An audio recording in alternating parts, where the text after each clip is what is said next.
Greetings and salutations, and welcome to the Rant Squad. I am the Water Dog. This is Clint Jordan. And this is Brendan Menard. Hey, brother. Today we're going to be giving you our Week 3 standouts. And right now, in our current standout standings, Brendan is in first place with the big 4 points, followed by me and Clint right behind him with 3 points each. Last week, me and Clint did some catch-up work as we both got 2 points, and Brendan got 1. Clint picked the best IDP and the best tight end. I got the best running back and the best quarterback. And then Brendan got the best wide receiver out of our grouping. So there you go. So we're going to pick some players, brother. And I'm going to get it started off. We're going to start off with the IDP position. My first pick is going to be Lavonte David for the Tampa Bay Buccaneers. Lavonte David has played 12 years in the NFL. This is his 13th season. He has averaged 123 tackles per year.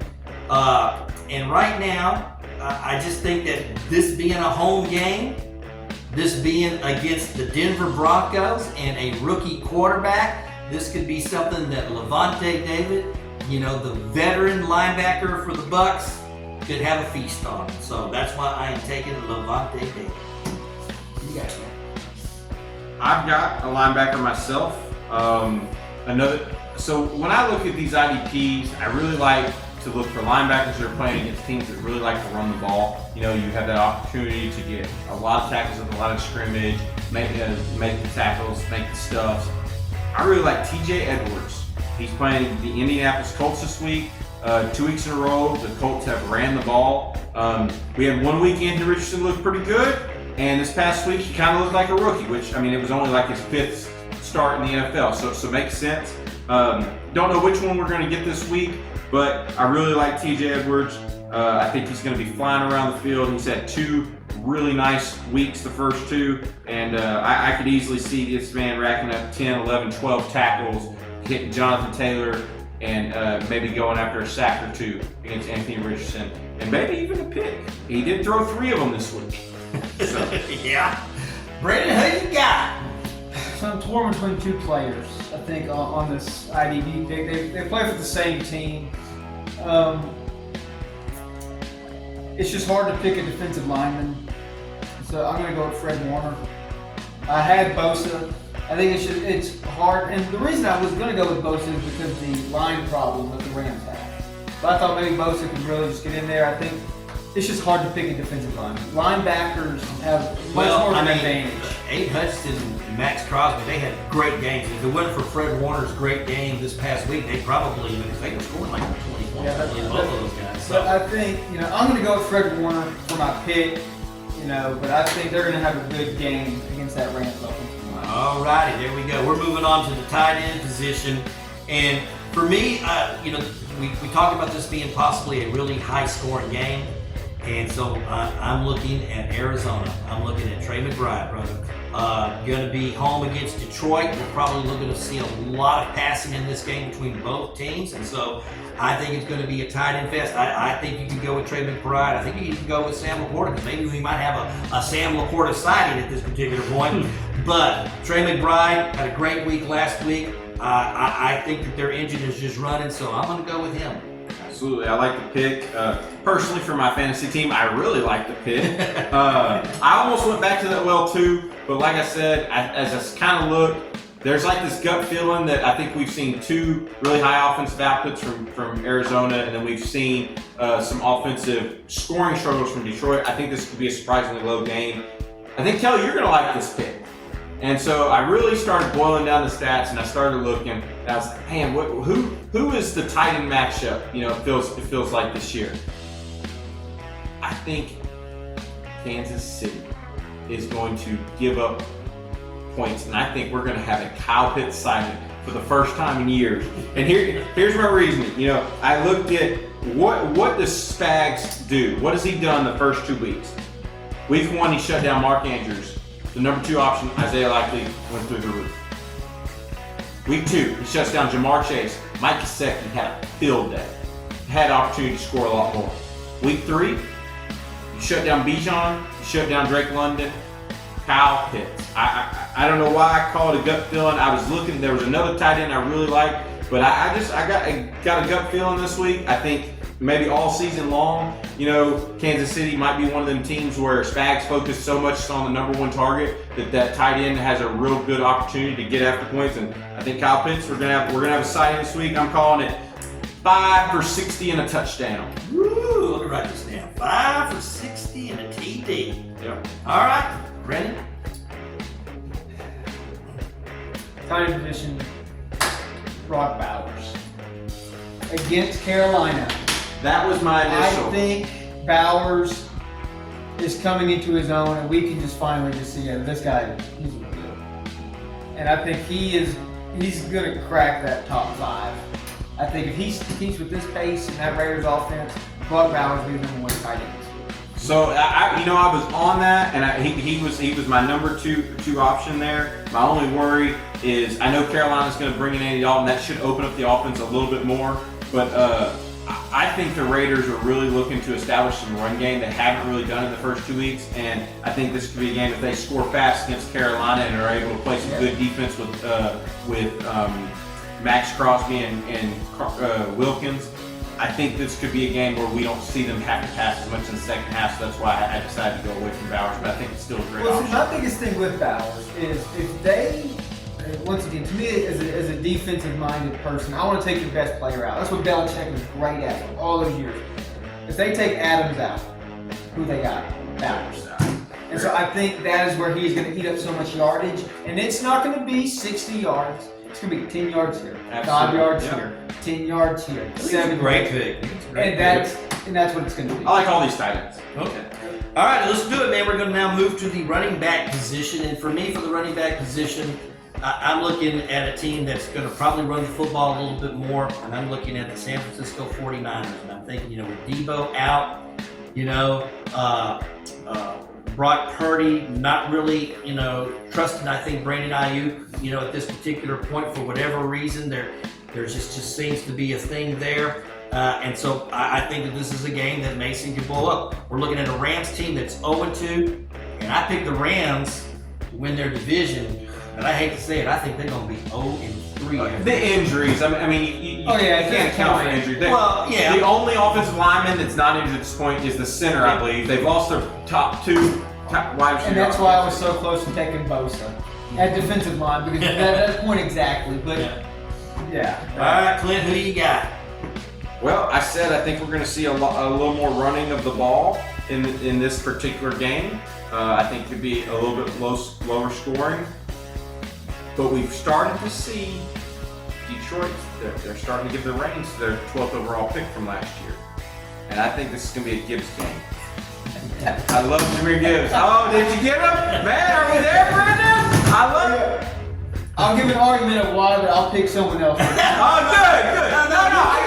I got him last week. He gets to pick somebody different. But I like Jameer Gibbs, and like I said, he's also, I think he's got floor if this is a low-scoring game. I think he's got floor if this is a high-scoring game. I really like Jameer Gibbs against Arizona this week. I think it's gonna be good. And Arizona, the first, Gibbs game. Right. All right. Okay. Well, then, who is your late pick running back position? Let's see. I got guys trying to win a contest. You play to win the game. But this is my reasoning why I had Gibbs written down before we started this. I think Detroit's offensive mindset is to run the football, play good defense, and limit the possession. Ironically, that's not what they've been doing. Ironically, that's just not what they've been doing. And they won that first game when they decided to finally run the football. Why you were not handing that ball off to Gibbs and Montgomery, why they are not getting 40 carries total a game. Right now, if you're Detroit with one of the best offensive lines in football, it's absolutely, it's absolutely making no sense to me. There's no reason why, they throw the ball 55 times last week. That just didn't make any sense. I'm going to go with one here, Josh Jacobs against Tennessee. I think they're just going to run it. And so that's, I guess, my second option. It's a great pick. That's all they did this week was they ran the ball with Josh Jacobs. Malik Willis, he's going to make a couple plays, but you trust your veteran. And Marshawn Lloyd was just put on our today. The only thing they got is Josh Jacobs in that action. And so I think, Jacob, but I do think Gibbs got to be the number one. All right. We're going to go to wide receiver. And for me, I'm looking at the big matchup for me on Sunday. I'm looking at that Houston Texans, Minnesota Vikings game. And if the boy is healthy, I think he's going to have a monster game against that Houston Texans secondary. And that's going to be Justin Jefferson. I really think that that's just going to be a big thing. Now, if he's hurt and he's not able to play, then, and my second choice would have been Garrett Wilson with the Jets against the Patriots. But I think Jefferson's going to play, and I think he's going to light it up. I think that's especially against the way Houston secondary's been playing at this particular point. Clint, who you got? No, let's talk to Brendan, just in case. Just in case. Right. Well, I mean, I've always had. You got to go second, like every. I got to go second. Got to rotate it. Okay. Well, I said, I think this is going to be a get-right game. He had multiple opportunities. I think Devontae Smith is going to come out and have a wide receiver 1 week. Did I get him? No. Oh, okay. But as you were talking, it was that moment in my head where my heart was sinking. It was like, good. So, anyways, last week, I think you look at Devontae Smith. I think he had like 7 receptions for 70-something yards and a touchdown. Should have had a second touchdown.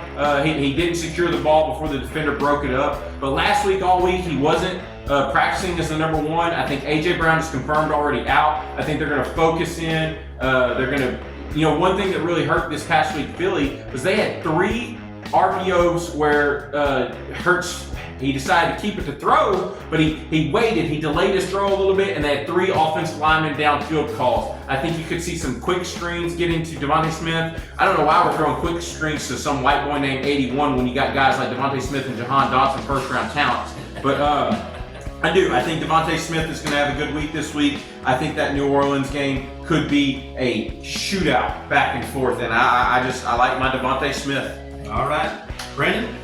I'm blessed that he not steal this pick from me. But I think Clint was a week too early.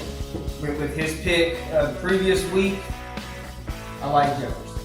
You mean Jamar? I'm going to stick with the value game. I'm going with the other wide receiver. Give me Jamar Chase. Yeah. Listen, at the end of the day, this guy's going to have a big game. We know it's coming. They're playing the Commanders. Call the Redskins. We like Kelly, baby. Yeah. Football team, whatever you want to call them. I have a feeling there's a lot of noise. There's our other 2. And I think Burrow is, you know what? Let's go get him right now. That's my guy. I'm not saying he's going to have 10 targets, but I can easily see a 65, 70-yard touchdown. That racks up the points. That's your number 1 wide receiver. Okay, let's go now to the quarterback position. And for me, I tell you, if there's a team, there's a lot of teams that are 0-2 right now that are just disappointing. But to me, one of the biggest ones is the Jacksonville Jaguars. I'm telling you, there's just something not right about this team. I can't put my finger on it. I don't know what it is, but it's just not right. And then here comes the Buffalo Bills, and you're going to have to face arguably the most talented, athlete playing the quarterback position right now, Josh Allen. And I think he's going to have a field day. I think this is a Josh Allen game. I think it's a Monday night game, and I just think that this is going to be one of them games, that he's just going to blow up in. So Josh Allen's my quarterback this week. But you got Clint. So, really funny, I almost went Jamar Chase for my wide receiver pick. I really liked him. You were talking about. Yeah. Because I was there. He was my second, just in case something were to come up. But my MVP is finally going to show his face. Really? Joe Burrow is going to go out. The only reason I didn't go Jamar is because a lot of people had talked that T. Higgins is looking good and there's hope that he'll play. And it's a Monday night game, so I think we could see there's potential to spread the ball a little bit more. But Joe Burrow, I thought he actually looked pretty good against Kansas City. You take away the fumble, I thought he had a really masterful game. He took the open wide receiver there. He had quite a few drops in that game. His only issue I had with it was that he didn't give Jamar Chase a chance to just go get that ball, which is what you're supposed to do when you have one of the top 3 talents at the wide receiver position. But this is the week, Joe Burrow against Washington, quarterback. Yep. So happy you get to take Chase on that. And that's why I don't think he'll have 10 catches. Because I did kind of read with the Higgins maybe. That's why I think it's just going to be the deep ball. Y'all guys both miss on the quarterback one this week. Patrick Mahomes. And the reasoning, the red zone. there is no running back to take his touchdowns away from him. And Andy Reid is going to give him the ball in the red zone, whether to throw it, whether to run it. The ball will be in Patrick Mahomes' hands in the red zone, which fantasy-wise leads to more points when you don't have a running back to take your touchdowns away from you. So I think he wins it just based on the having no running back in the red zone. He ain't going to win the passing yardage argument, I don't think. But I think in the red zone, he scrambles 5-yard touchdown. Dump off touchdown. There's no running back that I think that they're going to trust with the rookie fumble. If I'm not mistaken. He did. I'm going to put the ball in Mahomes' hands, and you choose where it goes. And I think just on the touchdowns alone, he's going to be a quarterback. All righty, gang. Well, that's all we got, brother. So we hope you make some good picks coming up this weekend. A lot of good football games coming up. I mean, there's going to be a lot of really good, interesting football games coming up. That's all we got time for, brother. We are the Rant Squad. I am the Water Dog. This is Clint Jordan. And this is Brandon Menard. and we are out of here.